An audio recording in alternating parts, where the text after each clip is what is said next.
எனக்கு நிறைய முத்தம் கொடுத்த ஒரு நடிகை, என்னை நிறைய கையை பிடிச்சிட்டு அழுத ஒரு நடிகை. இவங்கள மாதிரியான அன்பில் தான் நான் பயங்கர ஸ்ட்ராங்காக மாறுவேன். அதனால் அவங்க நம்பினாங்க, நம்பி அதுலேருந்து ஸ்டார்ட் பண்ணோம். நிச்சயமாக சொல்கிற ரொம்ப கஷ்டப்படுத்தியிருக்கேன். ஏன்னா வாழைத்தாக சமைக்கணும், தண்ணிக்குள்ள சகதிக்குள்ள, இதெல்லாம் தாண்டி அவங்களுக்கு தோணியிருக்கும்ல, சும்மா காய் சமைக்கிறோம் சண்டை போடுறோம், காய் சமைக்கிறோம் சண்டை போடுறோம், நிறைய தாக சமைக்கிறோம், நமக்கு இந்த படத்தில் அப்படி ஏதாவது கிடைக்குமா அப்படி யோசிக்கும்போது இந்த கிளைமாக்ஸ் போர்ஷன் அவங்கள்ட்ட சொன்னேன். எல்லோருக்கும் வணக்கம்.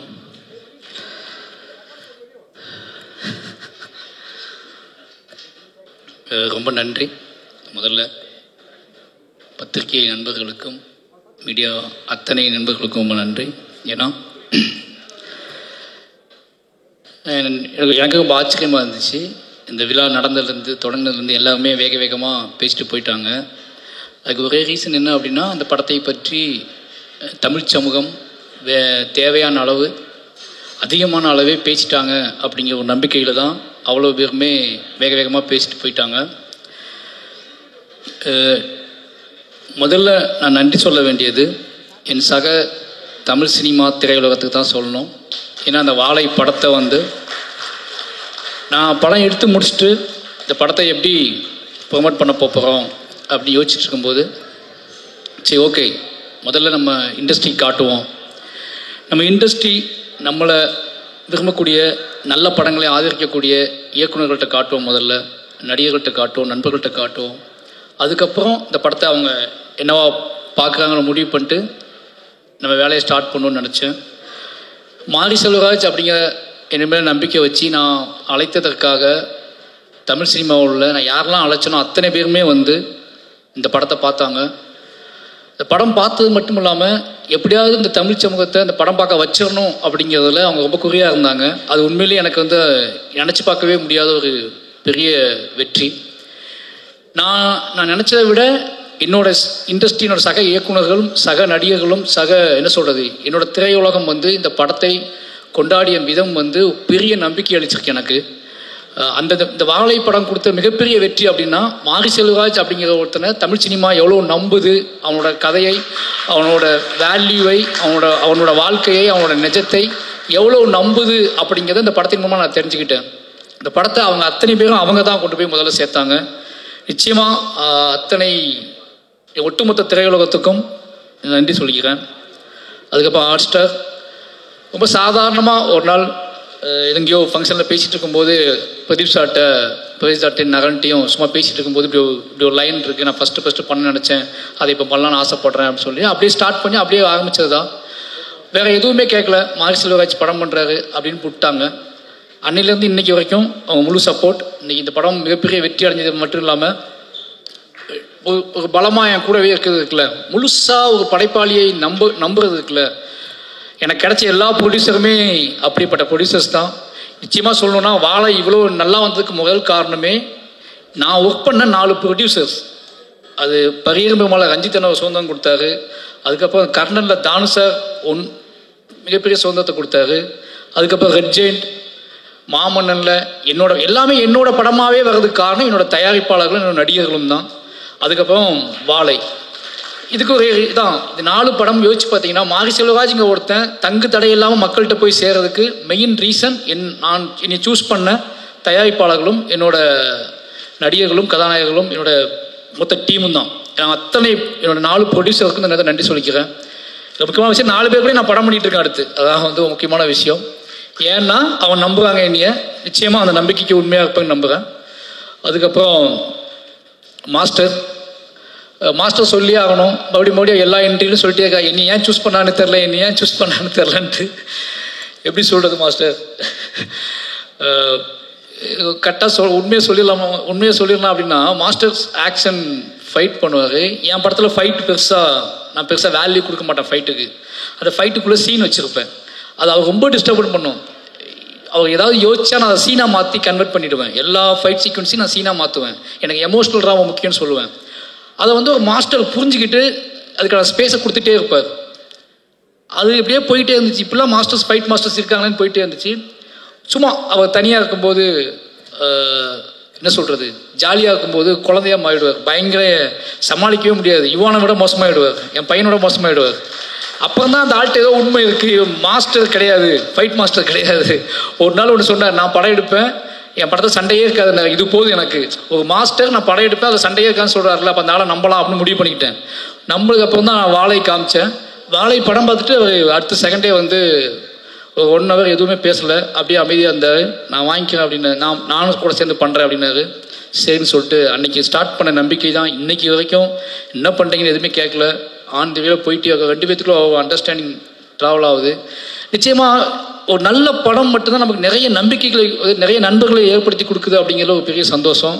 ஒரு இந்த வாழை வந்து இது வரைக்கும் நல்ல மாஸ்டராக எனக்கு இருந்த மாஸ்டர், ஒரு நல்ல நண்பனா, ஒரு நல்ல அண்ணனா தம்பியான்னு தெரியல, அவருக்கு முடி நிறைக்கல எனக்கு நடச்சிருக்கு. அதனால் நல்ல நண்பன் தான், நல்ல நண்பனை கிடச்சிருக்கு. ரொம்ப நன்றி மாஸ்டர். அதுக்கப்புறம் ரெட் ஜெயிண்ட், நீங்கள் நான் என்ன தைரியத்தில் வந்து இந்த படத்தை நான் ரிலீஸ் பண்ணுறேன்னு சொன்னேன் அப்படின்னா, ரெட் ஜெயிண்ட் இருக்காங்க பார்த்துக்குவாங்க அப்படின்னு சொல்லிட்டு தான். ஏன்னா மாமன்னன் பண்ணும்போதே நான் சொல்லிட்டேன், என்ன படம் எடுத்து வந்தாலும் வந்துடுவான்னு சொல்லிட்டு. அதே மாதிரி அதை புரிஞ்சுக்கிட்டு வாழை எடுத்துகிட்டு போனேன். ரொம்ப பயமாக தான் இருந்துச்சு. ஏன்னா அந்த biggest main stream production company அதுவும் பிக்கஸ்ட் மெயின் ஸ்ட்ரீமாகவே ஒரு படத்தை ஒரு படத்தோட வெற்றியை படம் பார்த்துட்டு இருக்க 15 நிமிஷத்துக்கு சொல்லக்கூடிய ஆள் வந்து செண்பகமூர்த்தி சார். அவர் படம் பார்த்துட்டு வெளியே வந்து படம் ஃபுல்லாக பார்த்துட்டார். அதான் பெரிய விஷயம். படம் ஃபுல்லாக பார்த்து அப்போ வந்து பெருசாக ஃபைனல் சவுண்டு கிவுண்டில் எதுவுமே இல்லை, கொஞ்சம் அப்படி பார்த்து முடிச்சுட்டு, சார் நல்ல படம் சார், உங்களுக்கு நல்ல பேர் கிடைக்கும் சார், எப்படி கலெக்ட் பண்ணணும்லாம் எனக்கு தெரில அப்படின்னாரு. அது எனக்கு போதும், எனக்கு நல்ல பேர் கிடைக்கும்னு சொன்னார்ல, அது எனக்கு போதும்னு தோணுச்சு. அதுக்கப்புறம் கொஞ்ச நாள் கழித்து சொன்னார், சார் நீங்களே ரிலீஸ் பண்ணிவிடுங்க சார், பயப்படாதீங்க, நீங்களே பண்ணிவிடுங்க, உங்கள் ப்ரொடக்ஷன்லேயே பண்ணிவிடுங்க, நான் டிஸ்ட்ரிபியூட் பண்ணி தந்துடுறேன். என்ன ஏதாவது ஒரு படம் ஓடலாம் கூட பயப்படாதீங்க, ஒரு நல்ல பேர், உங்களுக்கு சம்பளம் கம்மின்னு நினச்சிக்கோங்க, ஆனால் நீங்கள் தான் பண்ணணும், உங்கள் பேரில் பண்ணணும்னு சொன்னார். ரொம்ப நன்றி சார், நீங்கள் அந்த உங்களுக்கு பேர் கிடைக்கும் நீங்கள் பண்ணுங்கன்னு சொன்னது இருக்குல்ல. ஒரு படம் ஒருவேளை மெயின் ஸ்ட்ரீமாக கலெக்ட் பண்ணலை அப்படின்னா விடுங்க, உங்கள் அடுத்த படத்தில் பார்த்துக்கலான்னு முடிவு பண்ணி பண்ணுங்கன்னு சொன்னார். ரொம்ப நன்றி சார் அந்த நம்பிக்கைக்கு. அதுலேருந்து தான் இது நம்மளே பண்ணலான்னு சொல்லிட்டு இறங்கணும். இந்த 3 பேரும் தான் முக்கியமான காரணம். இந்த 3 பேருமே முழுமையாக நம்பினாங்க. அதுலேருந்து அன்றைய நாள்லேருந்து இப்போ வரைக்கும் அவங்க தேட்டர் எனக்கு கொடுத்ததும் சரி, ஒவ்வொரு நாளும் எனக்கு ஃபோன் பண்ணி பேசினதும் சரி, இப்போது இந்த ஃபங்க்ஷன் வரைக்குமே என் கூட நிற்கிற ரெட் ஜெயினில் அர்ஜுனுக்கும் மூர்த்தி சாருக்கும் ராஜா மொத்த டீமுக்குமே ரொம்ப நன்றி. அதுக்கப்புறம் என்னுடைய மொத்த டீம், என்னோடய எடிட்டர், கேமராமேன், ஆர்ட் டைரக்டர், இவங்கெல்லாம் தொடர்ந்து என் கூடவே இருக்கா அப்படின்னால அவங்கள பற்றி எதுவும் பேச அவசியம் இல்லை. ஏன்னா என்னோடய ப்ராடக்ட், என்னோடய படத்தோட வெற்றியும் என் படத்தோட முழுமையும் தான் அவங்களோட பேர் சொல்லும். நான் ஒரு படத்துக்கு ஒருத்தரை பற்றி சொல்கிறத விட இந்த படத்துக்குள்ள நான் எவ்வளோ முழுமைக்காக நான் ஆசைப்பட்றேன், அதை எப்படி முழுமையான படமாக ஆடியன்ஸுக்கு கொடுக்க நான் வெறி பிடிச்சி அலையிறேன் அப்படிங்கிற வச்சு என் கூட சேர்ந்து ட்ராவல் பண்ணுறேன். என்னோடய டீமுக்கு, என்னோடய உதவி இயக்குநர்கள், என்னோடய டெக்னீஷியன் டீம் எல்லாத்துக்குமே நன்றி. ரொம்ப முக்கியமாக என்னோடய நடிகர்கள் சொல்லணும். இந்த படத்தில் என்னோடய டீமோட நடிகர்கள் ரொம்ப முக்கியம். இந்த படத்தில் அத்தனை உழைப்பை போட்டிருக்காங்க. எல்லாத்துக்குமே எப்படி நன்றி சொன்னே தெரில. கலையரசனாகட்டும், திவ்யாவாகட்டும், இப்போ அந்த பசங்க இருக்காங்கன்னா இவங்க 2 பேரும் நான் என்ன வேணாலும் பண்ணணும்னு முடிவு பண்ணி தான் அவங்களுக்கு சூஸ் பண்ணேன். ஓகேவா, படம் முடியும் போது நான் என்னவா இருக்கணும், எப்படினாலும் இவங்களை வச்சு இந்த படத்தை எடுத்துடலாம் அப்படின்னு எனக்கு தெரியும். அதனால் சூஸ் பண்ணேன். இவங்களை என்ன பண்ண வைக்க முடியும்னு எனக்கு தெரியும். ஆனால் கலையரசன், திவ்யா, ஜானகி அம்மா, இவங்கெல்லாம் வந்து பத்மனு,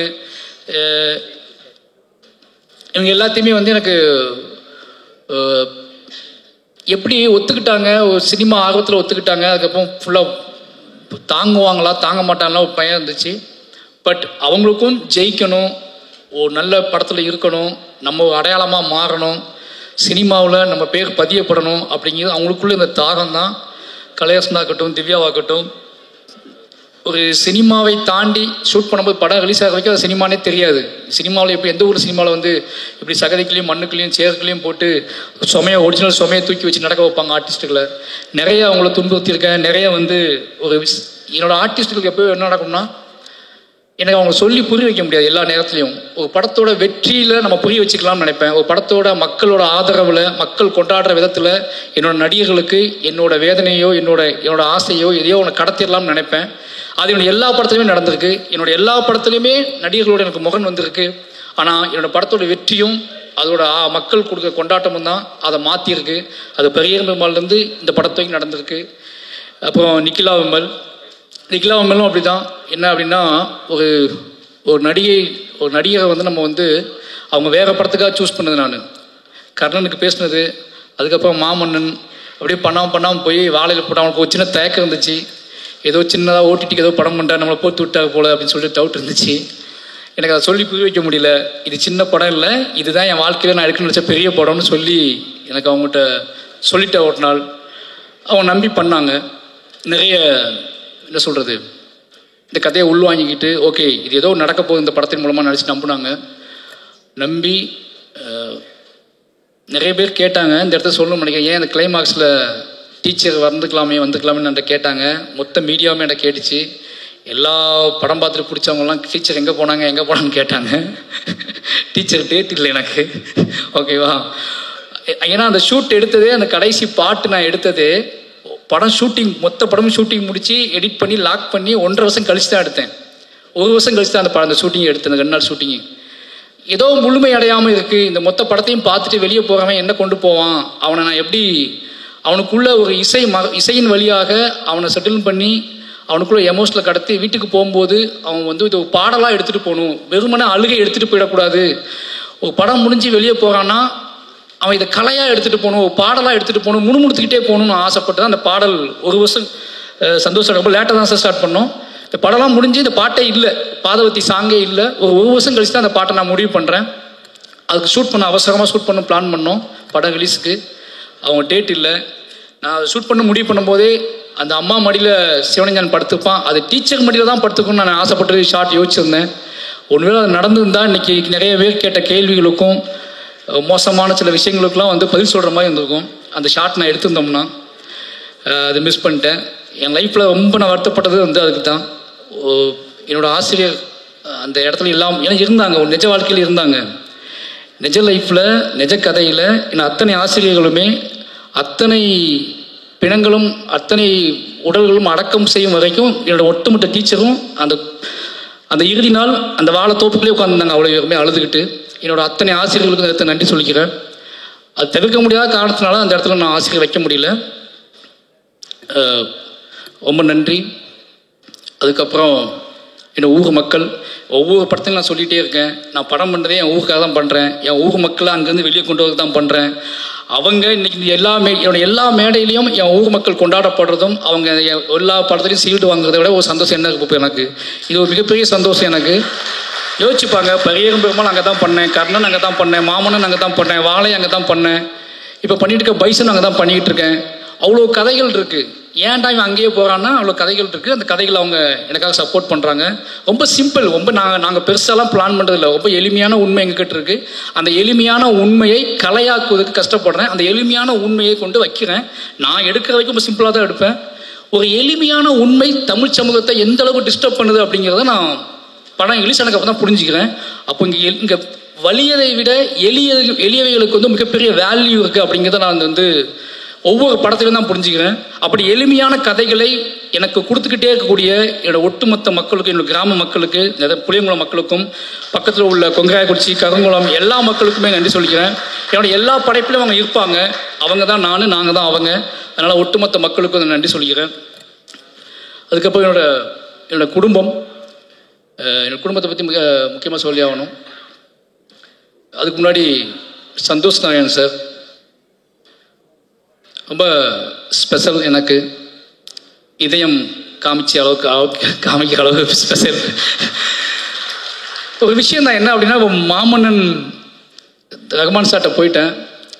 அப்போது வாழை பண்ணப்போ அடுத்து வாழை நான் தான் பண்ணும். ரகுமான் சார்ட்ட அனௌன்ஸ் வந்ததுக்கப்புறம் வாழை நான் தான் பண்ணணும்னு அடம்பிடிச்சி, இப்போது ரகுமான் சார்ட்ட போயிட்டேன்னா கோவம் வரும்ல, அந்த கோவம் இல்லாமல் சூப்பர் மாதிரி நீங்கள் ரகுமான் சார்ட்ட போய் கற்றுக்கோங்க, ரகுமான் சார்ட்ட நீங்கள் ஒர்க் பண்ணணும் ஒரு படம், அப்படி ராஜா சார்ட்டையும் ஒரு படம் ஒர்க் பண்ணணும்னு சொன்னார். ரொம்ப நன்றி சார். அதுக்கப்புறம் வாழை மட்டும் பண்ணால் நான் தான் பண்ணுவேன், அதை மட்டும் நான் யாருக்கும் விட்டு கொடுக்க மாட்டேன் அப்படின்னு இந்த கதை சொல்ல நாள்லேருந்தே என் கூடவே ட்ராவல் பண்ணார். இந்த படம் நான் எப்பவும் சொல்லுவேன், என்னோடய படம் பெருசாக தெரிவதற்கும், என்னோடய படம் எமோஷனலாக தெரிவதற்கும், என்னோடய படம் ரொம்ப பியூராக தெரிவதற்கும் அது சந்தோஷ் நாயோட மியூசிக் ஒரு முக்கியமான காரணமாக இருக்கும்னு நினைப்பேன். ஏன்னா நான் ரொம்ப இசையின் வழியாகவே வளர்ந்த பையன். எனக்கு வந்து சொல்லிக் கொடுக்கறதுக்குலாம் ஆள் இல்லை ஊரில். எங்கேயோ தூரத்தில் கேட்ட பாடல் வழியாகவே என்னோட கதையெல்லாம் நான் உருவாக்கிக்கிட்டே இருந்தேன். எனக்கு அங்கே டிவி பார்க்கலாம் டைம் இருக்காதுல்ல. அப்புறம் நான் காட்டில் பாட்டு கேட்டுகிட்டே இருப்பேன். அந்த பாட்டு வழியாக தான் என்னோடய காதலை, என்னோட கஷ்டத்தை, என்னோட அண்ணன் தம்பி பாசத்தை, இதெல்லாமே பாட்டை வச்சு நான் யோசிச்சுட்டே இருப்பேன். அதனால எனக்கு இசை ஆல்ரெடி எனக்குள்ள இசை தான் எனக்குள்ள ஒரு நான் நடனம் ஆட ஆரம்பித்தேன். அப்போ இசை தான் என்னோட பூர்வீகம். இசைக்குள்ளே தான் நான் பிறக்க ஆரம்பித்தேன். இசையிலேருந்து தான் இதை நான் கண்டுபிடிக்க ஆரம்பித்தேன். அப்போது ஒரு நல்ல மியூசிக் டைரக்டரோட ஒரு நல்ல வேல்யூ கிடச்சா பயங்கரமாகும். எனக்குள்ளே இருக்கிற என்னோட விஷுவல்ஸை, என்னோட ஷார்ட்டை நான் எடுப்பதற்கும் நம்பி எடுப்பதற்கு வந்து சந்தோஷ் நாயர் சார் மியூசிக் முக்கியமான காரணம். ஏன்னா நீங்கள் யோசிக்கிறீங்களேன், நான் எல்லா படத்துக்குமே பாட்டு எடுத்துகிட்டு தான் மொத்த படத்தையும் எடுத்துகிட்டு தான் அவர்கிட்ட போவேன். நான் என்னோட ஒட்டுமொத்த படத்தையும் எடுத்து முடிச்சு தான் அவர்கிட்ட போவேன். அவர் நம்பிக்கை தான், அது கரெக்டாக மேட்ச் ஆகி வந்துடும். யோசிப்பாங்களேன், ஒரு வருஷம் கழிச்சு பாதவத்தி பாட்டு பண்ணுறோம் 2 பேரும் சேர்ந்து. அந்த பாட்டு வேணும்னு 2 பேரும் முடிவு பண்ணுறோம். அந்த பாட்டை டக்குன்னு யோசிச்சோடனே இந்த பீட்டில், இந்த எமோஷ்னலில் இதை வெளியே போகிற ஒருத்தன் சும்மா பேசணும். நாங்கள் அன்றைக்கி பேசினது தான் இது. சார் அழுது படம் விழுந்துட்டா எல்லாம் அழுதுகிட்டு இருப்பாங்க, என்ன பண்ணலாம் இவங்களை, எப்படி இவங்களை படம் முடிஞ்சிடுச்சின்னு எப்படி சொல்கிறது அப்படின்னு கேட்கும்போது பாட்டு இசை கேட்குறாங்க. இசை முடிஞ்சால் படம் முடிஞ்சிட்டு அவங்க நம்புவாங்க. அப்போ நம்ம இசையை கிரியேட் பண்ணுவோன்னு சொல்லி தான் பாடல் ரெடி பண்ணோம். நான் நம்பினேன். இந்த பாட்டு ஓடும்போது எந்திரிச்சு போயிட்டா என்ன பண்ணுறதுன்னு ஃபீல் பண்ணேன். எந்திக்க மாட்டாங்கன்னு நிறைய பேர் சொன்னாங்க. சரி பார்ப்போம் அப்படின்னு வெயிட் பண்ணேன். மூர்த்தி சார் எந்திக்கல ஃபஸ்ட்டு அப்போது எந்திக்க மாட்டாங்க போல யாருமே அப்படின்னு வச்சு முடிவு பண்ணேன். ஃபஸ்ட்டு எந்திக்காத ஆடியன்ஸ் மூர்த்தி சார் தான். அவ்வளோ பக்கத்தில் நான் உட்காந்து என் கையை வந்து அவர் மேலே வச்சுருந்தேன். அதனால் எந்திக்கலான்னு தெரில. ஆனால் ஃபஸ்ட்டு நாள் நான் படம் பார்க்க போயிருக்கேன் திருநெல்வேலியில். அப்போ தான் அந்த பயம் எனக்கு இருந்துச்சு. இந்த பாட்டு ஆரம்பிக்கும் போது எந்திரிச்சு போயிட்டாங்கன்னா எனக்கு அதை ஜீர்ணிக்கவே முடியாது. அது முழுமையாக வெற்றி அடைஞ்சால் கூட அதை கொண்டாட முடியாது அப்படின்னு பயத்திலே இருந்தேன். ஏன்னா என் ஊர் எப்படி யோசிப்பாங்க, திருநெல்வேலியில் 700 பேர் உட்காந்துருக்காங்க, கத்தி கத்தி கத்தி கத்தி கத்தி உட்காந்துருக்காங்க. அதுக்கப்புறம் அமைதியாக அழுது உட்காந்துருக்காங்க. அவங்களெலாம் கண்ட்ரோல் பண்ண முடியாது. ஆனால் அந்த 700 பேர் அப்படியே உட்காந்துருந்தாங்க.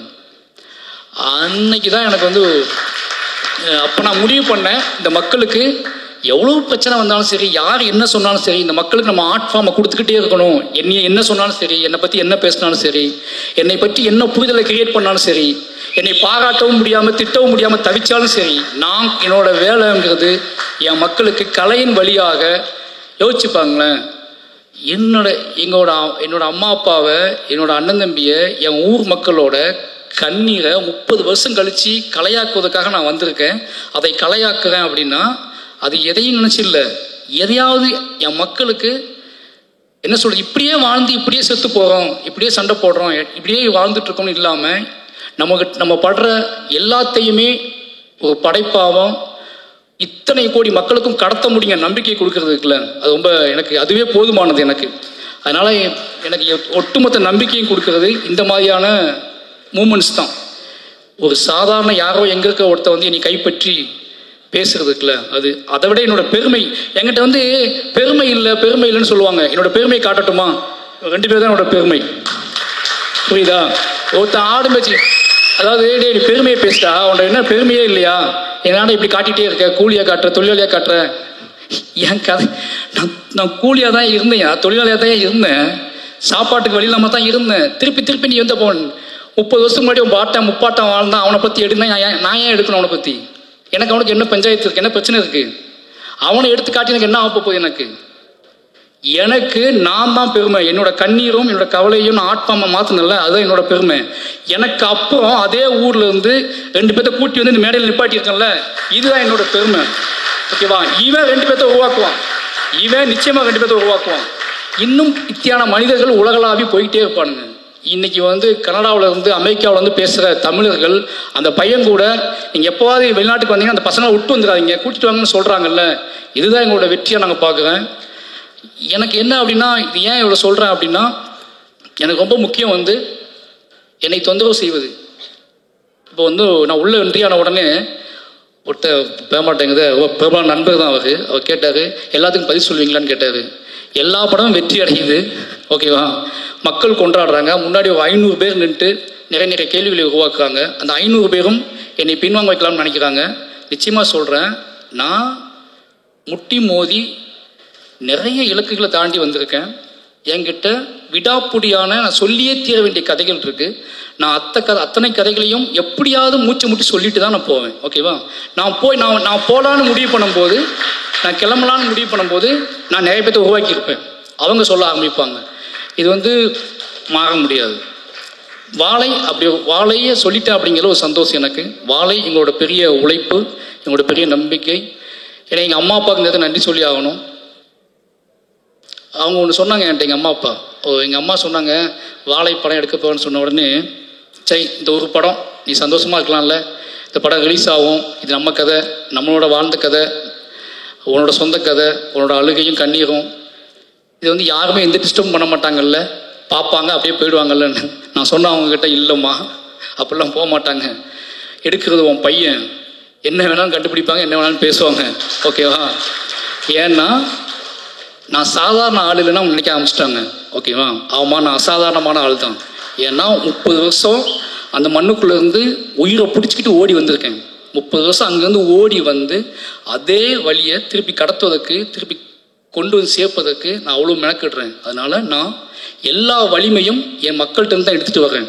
இன்றைக்கி நான் மட்டும்தான் நான் உழைக்கலை, என் மக்கள் என்னை நம்பி என் கூடவே நின்று எனக்காக அவங்க படுற கஷ்டம் இருக்குல்ல, உழுனா விழுறாங்க, பாயினா பாயிறாங்க, செமனா செமக்குறாங்க, அழுனா அழுறாங்க, உடனா உடைக்கிறாங்க, இத்தனை வலிமையும் உருவாக்கியிருக்கேன். இது ரொம்ப எமோஷ்னலாக உண்மையால் கட்டப்பட்ட ஒரு கலை. அதை நிச்சயமாக வாழை எனக்கு கொடுத்துருக்கு. வாழை கொடுத்துற பெரிய நம்பிக்கை அதுதான். ரொம்ப ரொம்ப யோசிக்கவே முடியல. இப்போ பிரதீப் சார் சொன்னார்ல, நாங்கள் நினச்ச வெற்றியை விட இது பெரிய வெற்றின்னு. இப்போ மற்றவங்க பேசிட்டு போனாங்க, அவங்களால அந்த வெற்றியை கரெக்டாக சொல்ல முடியல. எனக்கு வீட்டுக்குள்ளே அடைச்சி வச்சு வெற்றின்னு சொல்ல நம்புவீங்களா? இந்த மற்ற படத்துக்கு மாமன்னனுக்கு நான் ஒரு இப்போ மாமன்னன் ரிலீஸ் வெற்றி ஆகும்போது, கர்ணன் வெற்றி ஆகும்போதுலாம் நான் ப்ரொடியூசர்ஸை பார்ப்பேன், ஜாலியாக பேசுவேன், அவங்க கூட சுற்றிக்கிட்டே இருந்தேன். ஆனால் வாழை இவ்வளோ போய் வெற்றி ஆனோடனே நான் வீட்டுக்குள்ளேயே தான் உட்காந்துருந்தேன். எங்கேயுமே போகல, யார் கூடயும் பெருசாக பார்க்கல, சும்மா அங்கங்கே வெளியே போயிட்டு வந்துட்டு வீட்டுக்குள்ளே தான் உட்காந்துட்டு இருந்தேன். ஏன்னு கேட்டால், இந்த வெற்றி என்னால் ஹேண்டில் பண்ணவே முடியல. அவ்வளோ நடுக்கமாக இருந்துச்சு எனக்கு. ஏன்னா வந்த பதில்கள்லாம் அப்படி வந்துச்சு. இந்த படம் பார்த்துட்டு என்னை பேசினவங்க, இந்த படம் பார்த்துட்டு என்னை அழைச்சவங்க, இந்த படம் பார்த்துட்டு என்னை பார்க்கணுன்னு துடிச்சவங்க, இந்த படம் பார்த்துட்டு என்னை தேடி பிடிச்சி என் வீட்டு கதவை தட்டினவங்க, என் கைகளை பற்றி கொண்டவங்க, இவ்வளோ மனிதர்கள், இத்தனை மனிதர்கள் இருக்காங்க, இத்தனை கோடி மனிதர்கள் இருக்காங்க, இவ்வளோ பேர் ஒரு நிஜத்தை இப்படி எடுத்துக்கிறாங்க அப்படிங்கிற ஒரு நம்பிக்கை இருக்குல்ல, இது ஒரு மிகப்பெரிய நம்பிக்கையை கொடுத்துருக்கு. ஒட்டுமொத்த தமிழ் சமூகத்துக்கும் இந்த வாழை டீமுக்காக நன்றி சொல்லிக்கிறேன். ஏன்னா இது எனக்கான மட்டும் நம்பிக்கை இல்லை, எனக்கு பின்னாடி நிறைய அசிஸ்டன்டேட்டர்ஸ் இருக்காங்க. குட்டி குட்டியாக அவங்களோட தன்னோட கதையை வச்சுக்கிட்டு சினிமா பார்த்து சினிமா பண்ணாமல் தன்னோட கதையை, தன்னோட எமோஷனில் தனக்கும் தன்னோட அம்மாவுக்கும் நமக்கும் உள்ள உறவை, தன்னோட அப்பாவுக்கும் நமக்கும் உள்ள உறவை, நான் வாழ்ந்த சமூகத்துக்கும் நமக்குள்ள உறவையே கதை பண்ணலாம் அப்படிங்கிற நம்பிக்கையை இப்போ இவர் சொன்னார்ல திங்மிஸ் சந்தோஷ், என்கிட்டையும் ஏன் வாழை கதை கேளுங்க அப்படின்னு டைரக்டர்ஸ் சொல்கிறாங்க. எங்கிட்டையும் வாழை இருக்குங்க, எங்கிட்டையும் வாழை இருக்குது அப்படிங்கிறது வாழை இல்லை, எங்கிட்டையும் இத்தனை பியூராக உண்மையாக ஒரு கதை இருக்குது அப்படிங்கிறது அதோட மீனிங். அப்படி எல்லாரும் பேச ஆரம்பிச்சிருக்காங்க அப்படிங்கிறது ஒரு மிகப்பெரிய சந்தோஷம். ரொம்ப முக்கியமான சொல்ல வேண்டிய விஷயம் ஒன்று தான், எதை சொல்கிறேன். நான் வாழை சம்பந்தமான மற்ற கேள்விகள் நான் பதில் சொல்ல விரும்பலை. ஆனால் ஒரு விஷயம் சொல்ல விரும்புகிறேன் இந்த நேரத்தில். என்ன அப்படின்னா, நிறைய பேர் வாழை சம்பந்தமாக இல்லை நாங்கள் எங்களை காட்டலை, எங்களை மிஸ் பண்ணிட்டா இயக்குனர் அப்படின்னு சொன்னாங்க. அப்படிலாம் ஒன்றும் இல்லைங்க. இந்த படம் எனக்கும் அந்த நாளுக்குமான கதை. சின்ன வயசில் எனக்கும் அந்த டே, பர்டிகுலர் டே, எனக்கும் எங்கள் அம்மாவுக்குமான கதையாக தான் அந்த படத்தை நான் சூஸ் பண்ணேன். எனக்கு அங்கே நடந்த சம்பவம் தெரியாது, நாங்கள் ஓடலை, நாங்கள் குதிக்கலை.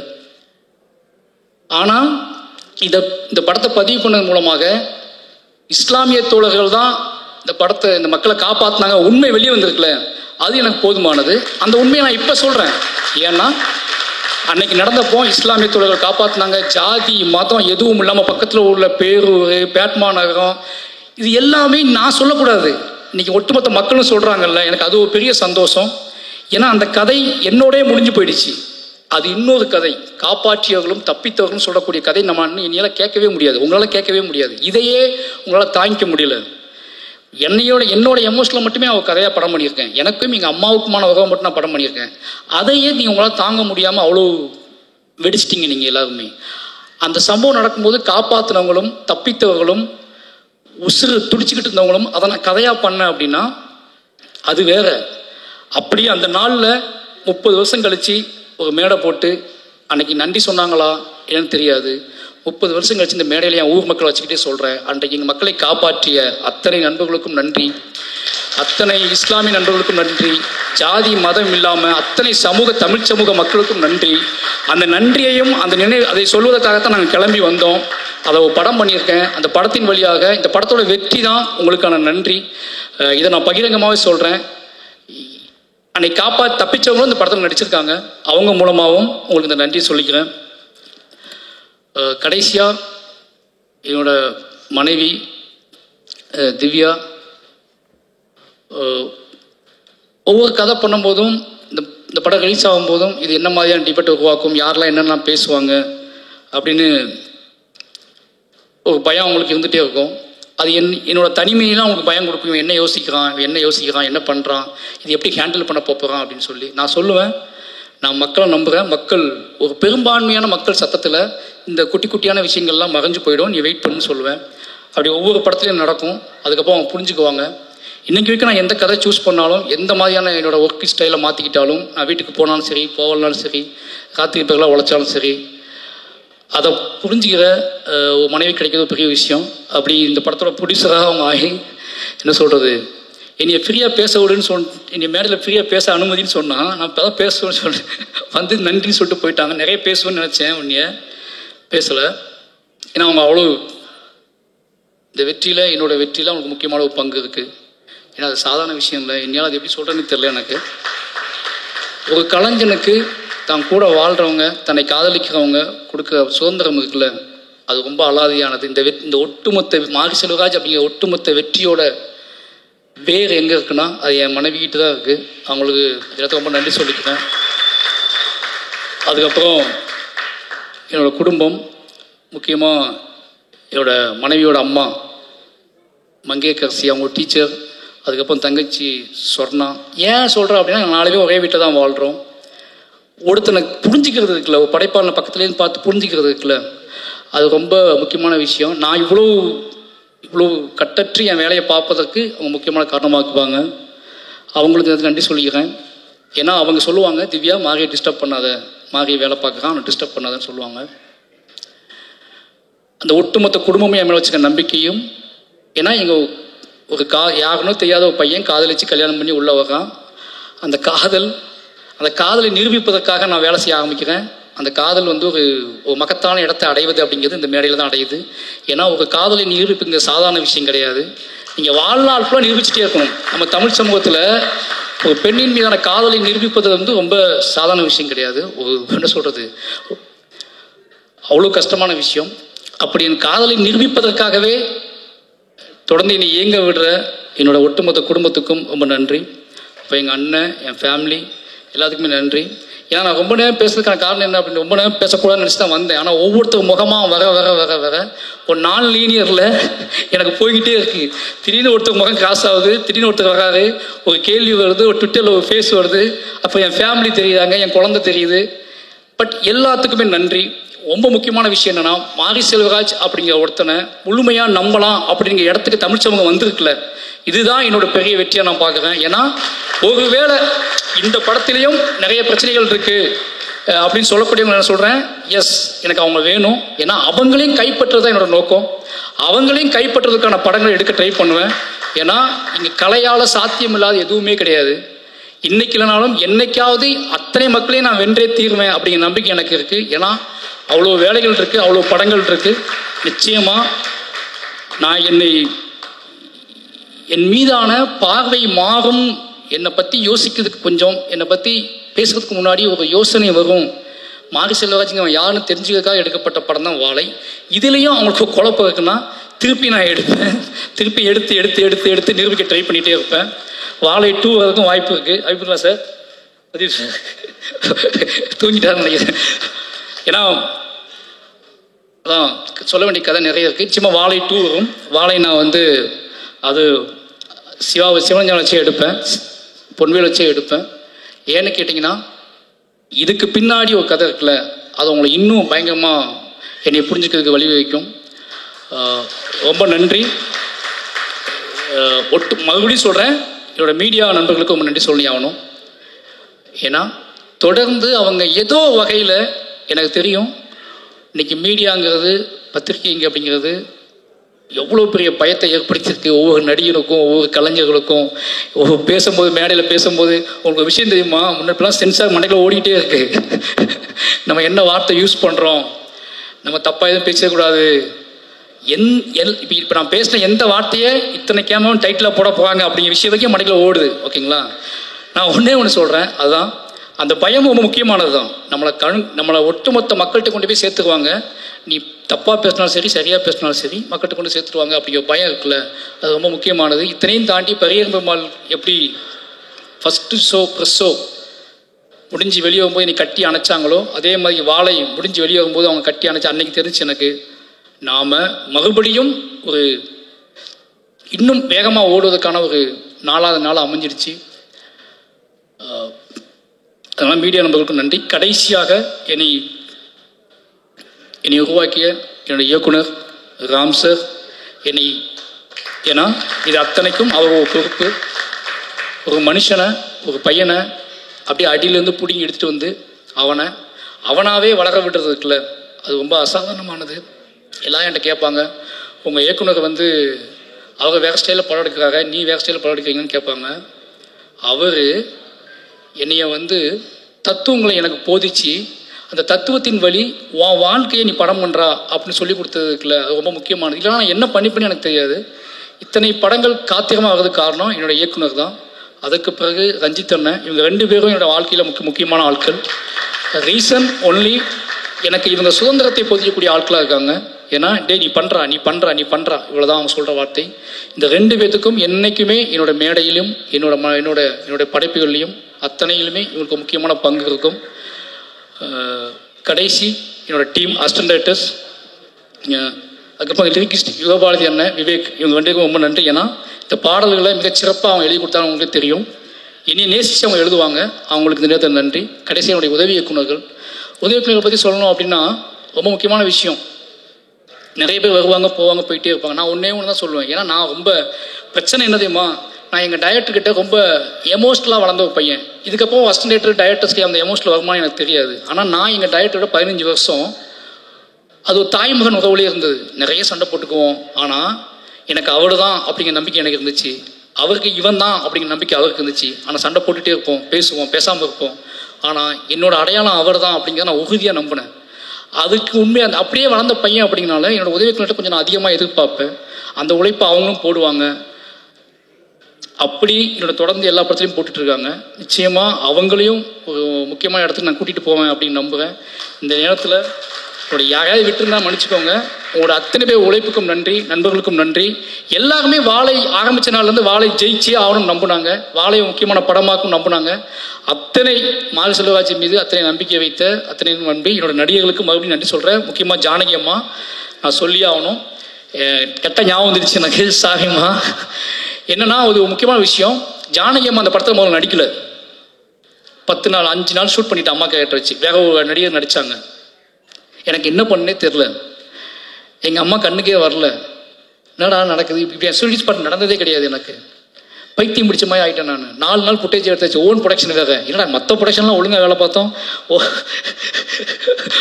சொந்தமாக படம் எடுக்கவும் முட்டாள்தனமாக ஏதோ வேலை பார்த்துட்டோமா, என்ன நடக்குது? ஃபுட்டேஜ் 4 நாள் எடுத்துட்டேன். அப்போ இதுக்கப்புறம் யாரையும் கூப்பிட்டு காய் சமைப்பீங்களா, இது பண்ணுவீங்களா, அது பண்ணுவீங்களான்னு கேட்டு ஒரு நடிகரை கூப்பிட்டு கொண்டு வர முடியாது. கண்மூடித்தனமாக நம்பி ஜானகி அம்மாவை கூப்பிட்றா அப்படி கூப்பிட்ட நடிகை தான் அவங்க. ஏன்னா எனக்கு பெரியம்மாள் கர்னல் அவங்க தெரியும். ஜானகி அம்மாவை கூப்பிட்றா பார்த்துக்கலாண்டா அப்படின்னு சொல்லி அவங்களும் வந்தாங்க. ஸ்பாட்டில் தான் வர்றாங்க. ஸ்பாட் 4 நாள் எடுத்தாச்சு. அவங்கள்ட்ட சொல்கிறேன், அம்மா இது மற்ற படத்தோட கொஞ்சம் கஷ்டமாக இருக்கும், நீங்கள் ஓகேவா? Okay sir. ஏன்னா அவங்களுக்கு என்னை பிடிக்கும். எனக்கு நிறைய முத்தம் கொடுத்த ஒரு நடிகை,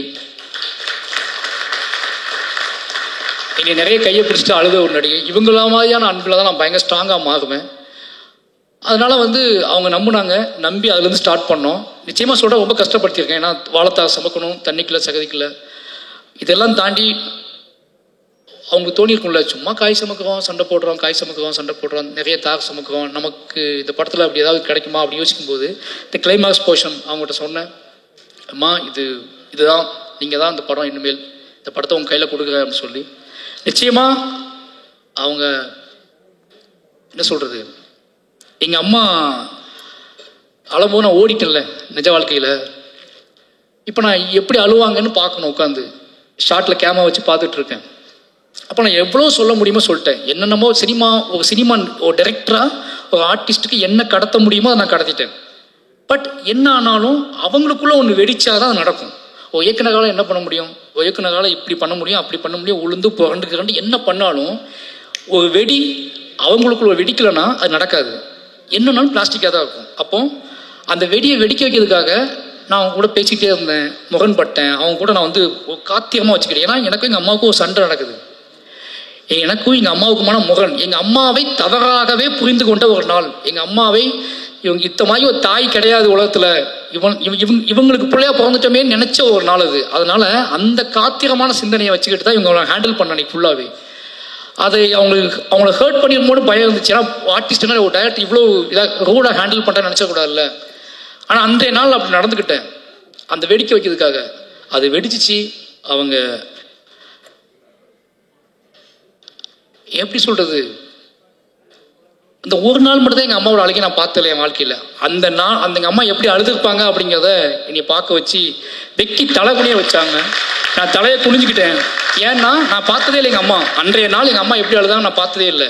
பட் அதை அன்றைக்கி சீன் நடித்து முடித்த உடனே நான் மானிட்டரில் தலை குனிஞ்சு தான் உட்காந்துட்டு இருந்தேன். ஏன்னு கேட்டால் எங்கள் அம்மா நினச்சி பார்க்கும்போது இதுக்கு மேலே அவங்க அழுதுப்பாங்கல்ல அப்படின்னு நினைக்கும்போது இல்லை, என்ன சொல்கிறது, ஒரு மனசுக்குள்ளேயே நான் மன்னிப்பு கேட்டுட்டேன் எங்கள் அம்மா கிட்ட. அந்த நடிப்பை கொடுத்த எங்கள் அம்மா கிட்ட மன்னிப்பு கேட்க வச்ச மனசுக்குள்ளேயே ஒரு கலஞ்சம் கேட்கறதுக்குல, மன்னிச்சுக்காங்கம்மான்னு சொல்கிறதுக்குல எங்கள் அம்மா என்றைக்குமே மன்னிச்சுக்காமன்னு சொன்னதே கிடையாது, இப்போதைக்கும் சொன்னது கிடையாது. ஆனால் மானிட்டர் முன்னாடி இவங்க முன்னாடி தான் நான் சொன்னேன், அம்மா மன்னிச்சுக்கோங்கன்னு சொன்னேன். ரொம்ப நன்றிம்மா. உங்களோட இதுக்கு எனக்கு எப்படி சொல்கிறதே தெரில. ஒரு பையனா சின்ன வயசில் நம்ம ஏன் இவங்களுக்கு பிள்ளையாக பிறந்தோம், நமக்கு மட்டும் ஏன் அம்மா அப்பா எப்படி இருக்காங்க, நம்மளை மட்டும் ஏன் இப்படி கொடுமைப்படுத்துறாங்க, நம்மளை மட்டும் ஏன் புரிஞ்சிக்க மாட்டேன்றாங்கன்னு சின்ன வயசில் பெத்த தாயும் தகப்பனையும் புரிந்து கொள்ளாமல் அலைந்த அந்த புரிதலுக்காக ஓடி வந்து 30 வருஷத்தில் கலையின் வழியாக என் அம்மாவுக்கும் எனக்குமான உறவை புரிந்து கொண்டதற்கு, அதை படைப்பாக மாற்றி கொடுத்ததுக்கு, எங்கள் அம்மா அதை இப்போ ஏற்றுக்கொண்டதுக்கும் இந்த கலை தான் காரணம். இந்த கலைக்கு எப்போவுமே உண்மையாக இருப்பேன். எல்லாத்துக்கும் நன்றி. தேங்க்யூ.